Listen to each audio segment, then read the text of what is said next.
They told me, "Do not write about the moon, for that has been done thousands of years." They told me, "Write only what has touched your heart, write only what has shaped your universe. Do not write about the moon. Every writer will."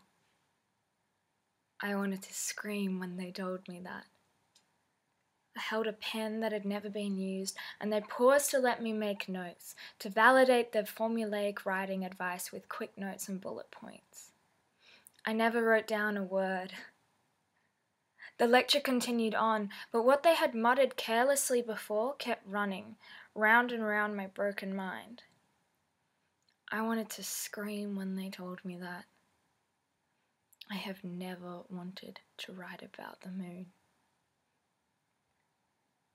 I want to write about the sun.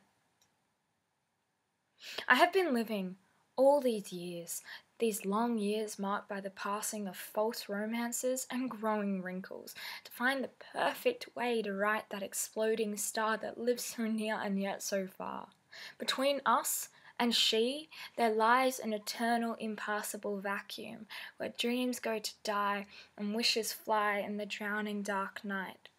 A scouting spot just above the horizon, she haunts us with her distance and her immediate presence. Does she think I cannot see her? I watch her rise and fall in opposition to my daily routines. She lives in perfect balance to me, imploding while I explode, resting while I scream. It is her fiery caramel skin that gives me rest, that calms my racing heartbeat when I awaken from that same old nightmare. I cannot count the number of times I have fallen asleep, longing for her charcoal embrace, embers burning an immutable scar against my ribcage.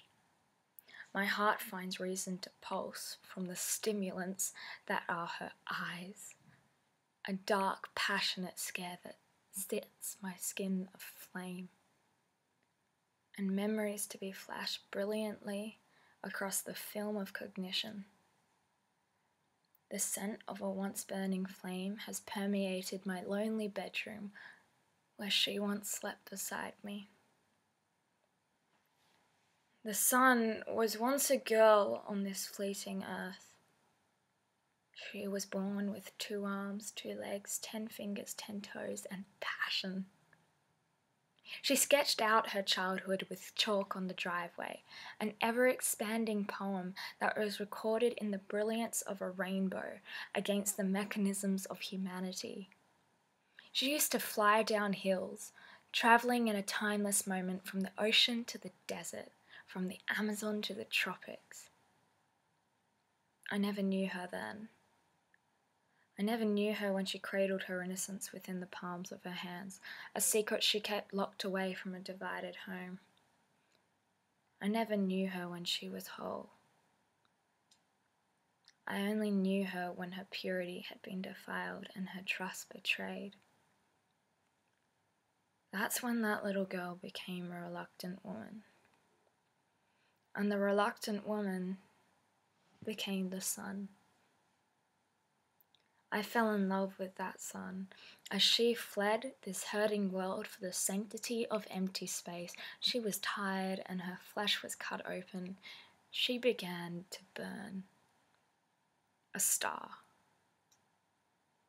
You see, I have fallen in love with this girl that burns.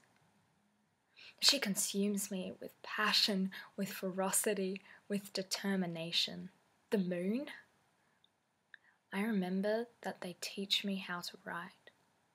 I remember that they tried to teach me how to write.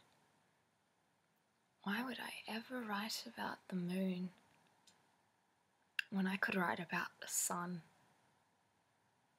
They cannot tell me how to write. They cannot tell me which words to put in front of others. I cannot tell myself that. All I know is that I write for the sun. I write for my very own star. Her.